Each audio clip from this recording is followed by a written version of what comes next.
everybody, my name is Angie. Welcome back to my channel. So today I am making these little corner bookmarks.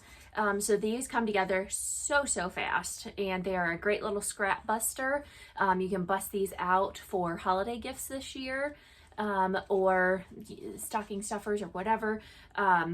Or if you're doing a craft fair, these would be a quick little fun thing that you could make. And you know, batch cut, batch sew them, and you'd be able to bust out a lot of them very quickly. And they're just a fun little, ooh, that's falling off. But they're just a fun little thing here. And like I said, it is it's a very quick project, and great for scraps. It just uses 3 4-inch squares of fabric plus 4-inch pieces of interfacing. So great for using scrap interfacing as well. You can, I mentioned this a little bit later, but you can make these reversible if you wanted, and you know, do 3 different fabrics, and then all you would need to do is flip this inside out. The interfacing that I used isn't great for that. So if you want to make them reversible, then you would want to use a little bit of a lighter weight interfacing, something like the featherweight, or you know, something very thin.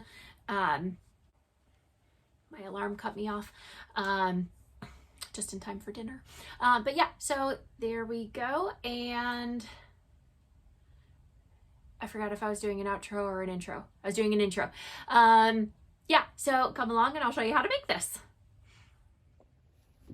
All right, so to start out with, you're just gonna need 2 scraps of fabric. So I'm just using, like I said, a couple of scraps of cotton. And you're also gonna need your interfacing. So I'm just using, I've had this in my stash forever and I don't have a label on it, so I have no idea what it is. But you just want like a light to medium weight interfacing, something to give it a little body, but nothing that's going to be too thick or bulky, but too flimsy, somewhere in between. So the first thing I'm going to do is just take this over to the iron and give it all a nice press. So we are working with a wrinkle-free couple pieces of fabric here. All right, so I have both of these pressed. So now I'm going to go ahead and cut. I need 3 4-inch squares. So I'm going to do I think I'm going to do 1 of this and 2 of this, and then you also need 3 4-inch squares of your interfacing. All right, so I have my 3 pieces of interfacing and my 3 pieces of fabric, and now I'm just going to go ahead and fuse those interfacing pieces onto the wrong side of the fabric. All right, so then as you saw in the intro, I want this piece to be kind of like the lining piece. So I want this to be the backing and this to be the part that kind of goes over the corner.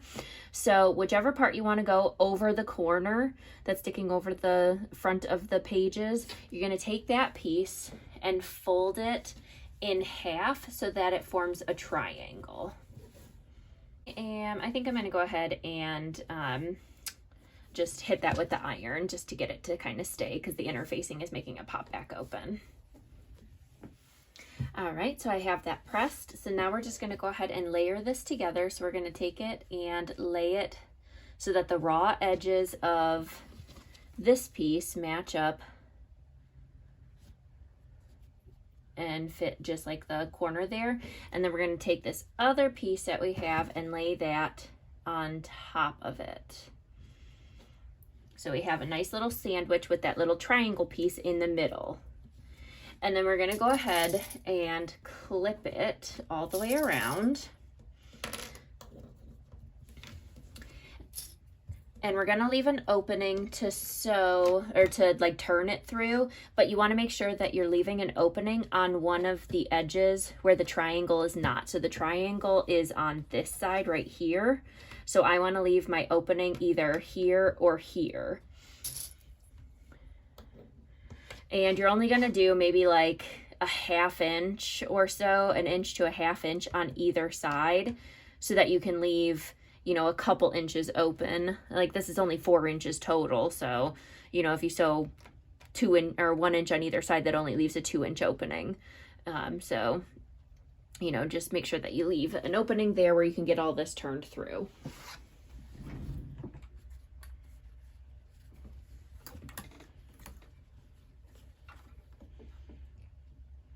All right, so I'm going to start over here just at about 1 inch. I'm just kind of eyeballing it, but if it's easier for you, you can draw a line. And I'm going to sew the entire thing at a 1/4 inch seam allowance.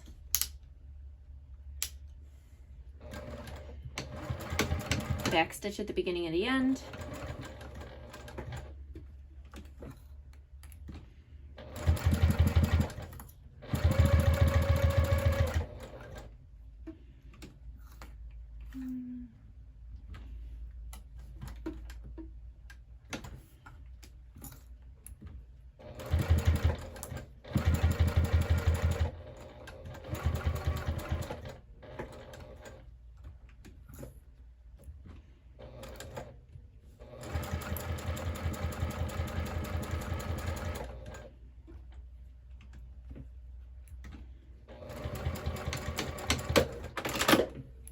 Okay, and then you're just gonna wanna, you don't need to trim down your seam allowance around the entire thing, but we're just gonna snip the corners off. So just make sure not to go through your stitching. We're just gonna cut the seam allowance off at the corners just to make it a little bit easier to push those corners out. All right, and now we're gonna go ahead and turn this right side out.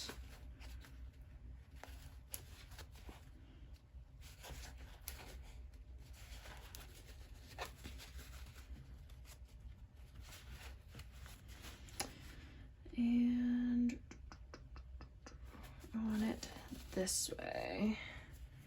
I'm just looking inside to make sure that I'm going in between the layers that I want to.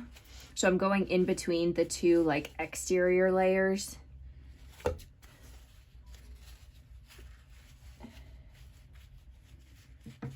I think that's the right way to do it. I'll fix it if it's not, so.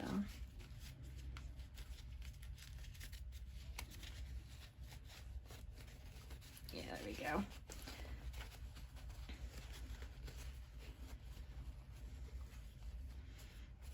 So if you get to this point and you realize that you have it the wrong way and you wanted it the other way, you just flip it like that. All right, and then I have my little chopstick, but you can take the blunt end of scissors or, you know, something like that and just poke out your corners.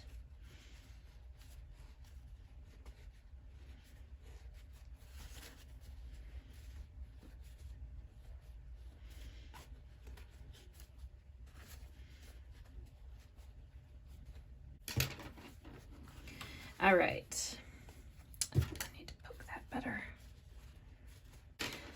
Okay, and then I'm gonna go ahead and take it over to the iron and just give it a press just to get some of these wrinkles out from turning it. And then I'm also gonna, I folded in the raw edges here where we turned this through the opening, and I'm just gonna give that a press closed as well. All right, so I got that pressed, and I'm gonna go ahead and pop a clip on there. And then what we're gonna do is top stitch. We're not gonna top stitch through this flap here. We're only gonna top stitch this side here where the two layers are. So you can kind of like fold this back out of the way. And then you're gonna start over here in just 1/8 of an inch. We're gonna top stitch all the way here. And then when we come back over to this side, we'll just kind of give it a tug out of the way like that.